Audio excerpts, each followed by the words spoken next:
خیر انشاءاللہ تعالی جو ظلم کریں گے، جو قتل کریں گے، دین اور دنیا ان کی برباد ہو جائیں گی۔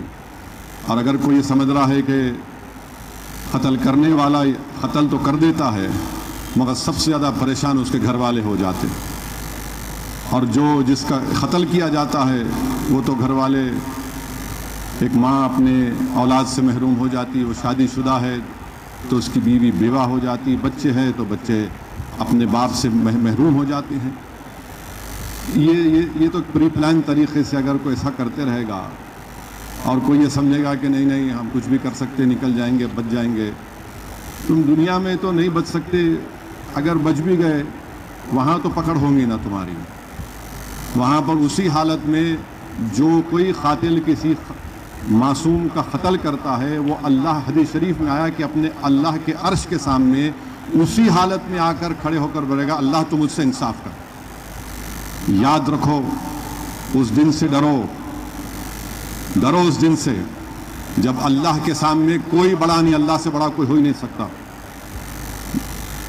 رب السماوات، اللہ زمین و آسمان کا خالق ہے، لطیف ہے، وہ یا ذل جلال اکرام ہے۔ اللہ یہ کیا کرتے ہیں لوگ، میں جانتا ہوں جب میرے بھائی اکبر پر حملہ ہوا تھا تو بہت سے لوگ مجھ پر تانا مارتے تھے، کیا کر لیے تم، کیا کر رہے ہو؟ بولا نہیں، جو بھی کرنا ہے قانون کے دائرے میں رہ کر کریں گے، اور ہم کیا الحمدللہ، قانون سے جو کچھ ہو سکتا تھا ہم نے کیا۔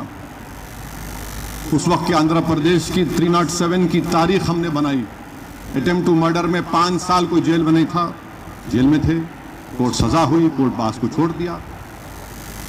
اگر ہر کوئی قانون کو اپنے ہاتھ میں لے گا، ارے تماشا ہو گیا، بھائی کو مار رہا،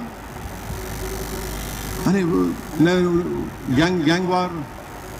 ہم تو پولیس کو بول رہے ہیں یہ تمام ایسے عناصر کو آپ قانون کے دائرے میں رہ کر ان پر سخت نوٹس لو، آپ کوئی کسی کا ساتھ دینے کا سوال ہی پیدا نہیں ہوتا، آپ غلط کریں، آپ غلط قانون کو توڑیں گے، اس کا جواب دیں گے۔ وہ دن چلے گئے، یہ 2026 ہے، اور آج کل جو نیا BNSS ایویڈنس ایکٹ بنا اس میں تو FSL کی سہولتیں ہو گئی، اب ان کو سمجھنا چاہیے۔ اب تیسری بات یہ ہے کہ جیسا ابھی بتایا گیا کہ ہمارے ملک میں بقرعید آئی، رمضان آیا، بس شروع ہو گئے اذان پہ تکلیف، نماز پہ تکلیف۔ آخر کیا ہو گیا تم لوگوں کو؟ انگریزوں سے جب لڑ رہے تھے تو یہی مسجدوں میں ٹھہر کر علماء کرام نے جہاد کا فتویٰ دیا تھا انگریزوں کے خلاف۔ علامہ فضل حق خیرآبادی رحمۃ اللہ علیہ، علامہ کافی رحمۃ اللہ علیہ، ایسے سووں ہزاروں علماؤں نے اپنی جانوں کو قربان کر دیا۔ آج تم ہم کو بول رہے ہیں اذان پہ یہ مسئلہ، نماز پہ مسئلہ۔ اچھا وہ جو یاترا چلتی اتراکھنڈ سے دلی تک پوری روڈ بلاک ہو جاتی، اس پہ کوئی تکلیف نہیں ہے آپ کو؟ بیچ میں پنڈال ڈال دیتے، اس پہ کوئی تکلیف نہیں ہے آپ کو؟ یہ بات سچ ہے، نماز ہوتی روڈ پہ کتنی دیر ہوتی بھائی میرے؟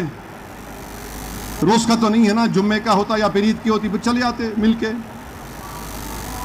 یہ بھارت میں تو ہر مذہب کا تہوار تو روڈ پہ بھی ہوتا ہے نا، اس کو نہیں دیکھتے، اس کو نہیں دیکھتے، آنکھ اندھی ہو جاتی ہے۔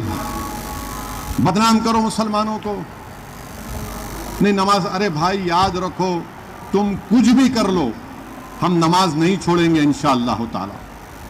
بلکہ کئی نوجوانوں سے، 16-17 سال کے بچوں سے میں ملا جو میرے کو آ کے بولے اسد صاحب ہم نماز نہیں پڑھتے تھے، مانے کبھی پڑھتے کبھی نہیں پڑھتے تھے، مگر یہ جو روز ٹی وی پہ دیکھ رہے نا، اب ہم نماز پڑھیں گے انشاءاللہ جا کے مسجدوں میں اپنی۔ ارے تم نماز کی تمہاری تکلیف، اذان تمہارے لیے تکلیف نہیں، کس لیے تکلیف نہیں ہے؟ تو مودی کے بھاشن سے تکلیف نہیں ہے ان کو، ایک تماشا بنا کے رکھ دی ہے پورا ملک میں۔ کسی ہمارے ہندو بھائیوں کا تہوار آتا، نہیں انڈے نہیں بیچنا، گوشت نہیں بیچنا، چکن نہیں بیچنا، کیا ہے؟ کون سا قانون ہے یہ؟ کیا کریں گے آپ؟ یعنی ہر چیز کو اگر آپ اعتراض کریں گے، اچھا پھر مسجد کے سامنے آ کے کئی ملک میں ڈی جے لگاتے، اس میں گالی رہتی مسلمانوں کو، ملا یہ فلاں وہ گانے چلتے، اس پہ کسی کو اعتراض نہیں ہے؟ اس کسی کو اعتراض نہیں ہے.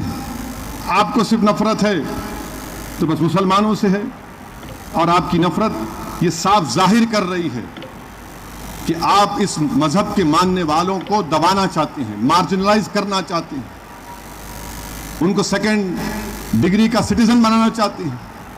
یاد رکھو, بھارت میں باعزت طریقے سے الحمدللہ 18-19 کروڑ مسلمان رہتے ہیں, اور انشاءاللہ تعالی رہتے رہیں گے. ترکمان گیٹ پر قتل و غارت گری ہوئی تھی تو ہمارے حوصلے پس نہیں ہوئے. ملیانہ ہاشم پورا ہوا, مار کر ہماری لاشوں کو ندی کے کنارے پھینک دیا گیا تو ہم نہیں ختم ہوئے. نلی کا میسیکر آسام میں ہوا, قریب 10,000 لوگ مارے گئے, ہم مرے نہیں, ہم زندہ رہے.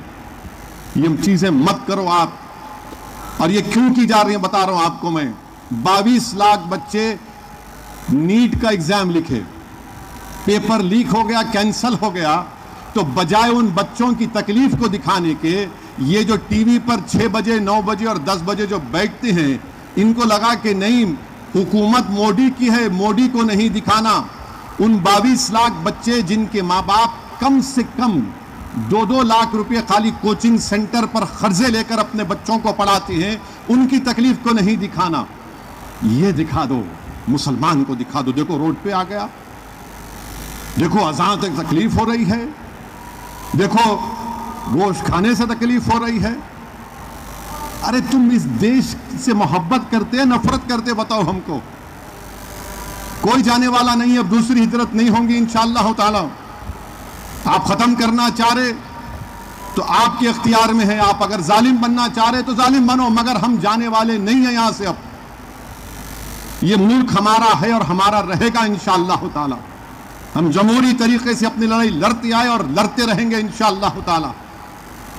تم کیسے میری مذہبی آزادی چھین سکتے, کیسے چھین سکتے آپ؟ خالی اذان کی آواز سے تکلیف, لفظ مسلمان سے تکلیف, کتنی نفرت کرو گے؟ دکھاؤ نا یہ بچوں کو. 22 لاکھ بچے, CBSE کا ایگزام لکھا ایک بچہ, وہ اپنے ری ایویلویشن کو ڈالا, اپنے میرے خیال سے اس کا کون سا کیمسٹری کا پیپر ہے, بہرحال کوئی پیپر تھا. پیپر دیکھ کے پریشان ہو گیا, بولا نہیں میری ہینڈ رائٹنگ نہیں ہے, میرے کو مارکس کم کیسا ملے. اس کے ٹیچروں کو دکھایا, دوسرے پیپر نکالا اس کے, دوسرے سب اس میں ہینڈ رائٹنگ صحیح ہے, اس میں الگ آ گئی. تو ایک دوردرشن کے ایک اینکر ہیں جو ہمارے ٹیکس پر تنخواہ ملتی, انہوں اپنے والد جناب موڈی کو خوش کرنے کے لیے بول دیا انہیں پاکستانی ہے. ارے وہ بچہ بول رہا تمہارے پیٹ میں اولاد نہیں ہے, تمہارے بیٹے سے اگر ہوتا ہے بیٹی سے ہوتا ہے, وہ جو لکھے پیپر غلط پیپر پہ مارکس کر کے اس کے کھاتے میں ڈال دیے. بعد میں اینکر صاحب اپولوجائز کیے, معذرت بھی کیے, مگر کیوں؟ جو حکومت سے سوال کرے گا انہیں پاکستانی ہے کیا موڈی خدا بن چکے ہیں؟ اب اس دیش میں سمویدھان تو خدا کو بھی تنقید کر سکتے آپ, مگر موڈی پہ تنقید نہیں کرنا. دیکھو کیا ہو رہا ہے.